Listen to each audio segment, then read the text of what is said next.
இதே போராட்டத்தை டாஸ்மாக் ஊழியர்கள் செய்தால் உடனடியாக கவனத்தில் எடுத்து நிறைவேற்றுவார். ஏன்னா வியாபாரம் படுத்துறோம், அரசாங்கம் படுத்துறோம், கவர்மெண்ட்டும் படுத்துறோம். ஒரு தம்பி எழுதினால அண்ணா குடிச்சா நாம தானே தள்ளாடுவோம், குடிக்கலைன்னா கவர்மெண்டே தள்ளாடிடும். அது மாதிரி கூட நடந்து போக முடியாது. நீங்க எல்லாம் பூரா பேருந்தை போட்டு நூற்றுக்கணக்காக காவலர்கள் தூக்கி வண்டியில் ஏற்றி எங்கேயாவது கொண்டு மண்டபத்தை பழைய தயிர் சோறு வாங்கி போட்டு, ஏன்னா எத்தனை போராட்டத்தை நம்ம பார்த்துருக்கோம், எத்தனை போராட்டத்தை பார்த்துருக்கோம். உங்களுக்கு மட்டும் ஏதாவது ஸ்பெஷலாக வேணுமாங்க, ஏன்னா எனக்கு மட்டும் பிரியாணி தர புரியல, அதுவும் இருக்காது. அத பாவம். என்ன ஒரு பெருமைக்குரியது, நம்மளோடு சேர்ந்து இந்த கொளுத்துகிற வெயிலையும் நம் காவல்துறை அதிகாரிகள் நம்மளுடைய சகோதரர்கள் இன்னும் போராட்டத்தில் பங்கேற்கிறாங்க. அதுக்கு வந்து பாராட்டு தான். நாளைக்கு அவங்களுக்கும் சேர்த்து நம்ம தான் போறோம்னா அதுலேயும் நான் தான் வந்து கத்தணும். அவங்களுக்கு சேர்த்து நம்ம தான் போராடணும். நமக்காக ஒரு சங்கம் இருக்கு, போக்குவரத்து தொழிலாளர் சம்மேளனம் அமைப்புனா இருக்குது. அவங்களுக்கு அதுவும் கிடையாது.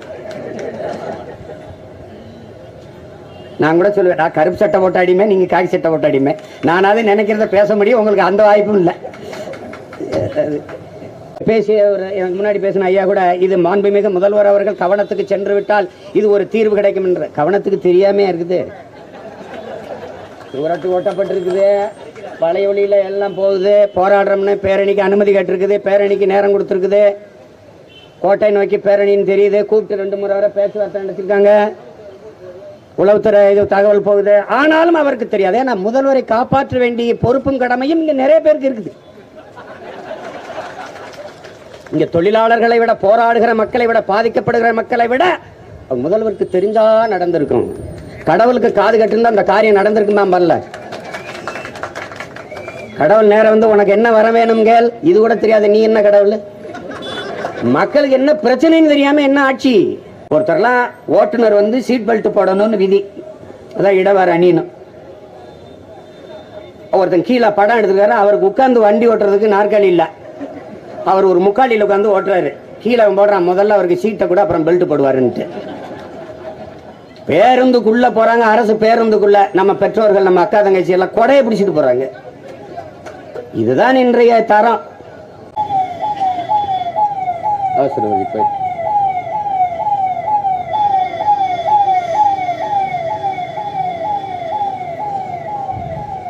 யாரு உங்களுக்கு எங்க பெண்கள்லாம் வீதியில் நின்று எங்களுக்கு இலவசம் கொடுங்கன்னாங்களே, யாரு கேட்டது? என்ன கேட்குறாங்க, இலவசத்தை ஏன் சீமான் எதுக்குற? அவங்க தான் எதிர்க்கலையே, என் மக்கள் கேட்கலையே. கேட்கலையே, யார் கொடுக்க சொன்னது? ஒரு உடம்பு முடியல, ஒரு போக்குவரத்து தொழிலாளர் நீங்க அரசு பணியில் இருந்தீங்கன்னு, அதனாலதான் இவ்வளவு கஷ்டப்படுறோம். அரசு பணியில் இருந்ததுனாலதான். முதல்ல இவர்களிடம் இருந்து பிடித்த பணத்தை, அந்த தொகை இருக்குல்ல 7000 கோடி, அது எங்க? அந்த காசு எங்க போச்சு? எங்க காசை எங்ககிட்ட கொடு. நான் ஓய்வு பெற்ற பிறகு எனக்கு 7 லட்சம் கிடைக்கும், 8 லட்சம் கிடைக்கும், அதை வாங்கிட்டு என் பிள்ளைய கல்யாணம் பண்ணி கொடுப்பேன், நான் ஒரு வயசான காலத்தில் ஒரு வீடை கட்டி பொண்டாட்டி பிள்ளை நாங்க நிம்மதியா இருந்துட்டு சாவோம் அப்படின்னு எங்களுக்கு ஒரு கனவு இருந்ததுல அந்த காசு எங்க? அது எந்த துறைக்கு போச்சு? வழக்கமான பல போராட்டங்களை நீர்க்க விட்டு அப்படியே அதை கடத்தி விடுறது அரசுக்கு வழக்கம். ஏன்னா அதிகாரத்தில் இருப்பவங்களுக்கு அது ரொம்ப வழக்கம். அது எப்படி சொல்லுதுன்னா, அதிகாரம் என்பதை எப்படி சொல்லுதுன்னு பாருங்க. அது அரக்க குணமும் இரக்கமற்ற மனமும் கொண்டது. அதுக்கு கண்கள் இருக்குது, கண்ணீரே இல்லை. அதுக்கு காதுகள் அறவே கிடையாது, சுத்தமா காது கிடையாது. அரசாங்கத்துக்கு காது கிடையாது, அதிகாரத்துக்கு காது கிடையாது. அகன்ற வாயும் நீல கால்களும் தான் உண்டு. தங்கள் உரிமைக்காக நியாயமான கோரிக்கைகளை வைத்து மக்கள் கிளர்ந்தெழுந்து போராடுவார்கள். ஆனால் அந்த நீல கால்களை வச்சு மிதிச்சு நசுக்கும், அதை அகன்ற வாயை வச்சு பேசி நியாயப்படுத்தும். இதுதான் அதிகாரம்ங்கிறான். அப்படிப்பட்ட அதிகாரமா தான் இந்த அதிகாரங்கள் தொடர்ச்சியா இயங்கி கொண்டு வருது. அத கவனத்தில் எடுக்கணும். அண்ணா தொழிற்சங்கத்திலிருந்து அருமை தலைவர்கள்லாம் வந்திருக்கிறாங்க, இங்கே தேமுதிகலேருந்து வந்திருக்காங்க. எல்லாருமே சேர்ந்து நமது போக்குவரத்து தொழிலாளர்களுக்காக, நமது உறவுகளுக்காக குரல் கொடுத்து இந்த உரிமையை பெற்றுக் கொடுக்க வேண்டியது நம்ம ஒவ்வொருத்தருடைய கடமை. அதில் நம்ம உறுதியாக நிற்போம். அவங்க போராடிட்டு கலைஞ்சு போயிட்டா கூட நமக்கு ஒரு வேலையும் இல்லை. இந்த போராட்டத்தை நம்ம தொடர்ச்சியாக முன்னெடுப்போம். நீ கொடுக்குறியா இல்லையாப்பா அப்படின்னு கேட்போம். அவ்வளோதான். நம்ம வேறு ஒன்றும் இல்லை. அவங்களுடைய கோரிக்கை நியாயமானது. இதை ஊடகவியலாளர்களுக்கு கொடுத்துருப்பாங்க. இந்த 10 கோரிக்கையும் தயவு செய்து அதை கொண்டு போய் சேருங்க. மிக மிக நியாயமானது. பாருங்கள், திரும்பி நாங்கள் நிற்கிறதுக்காக ஒரு கூடாரம் போட்டிருக்காங்க.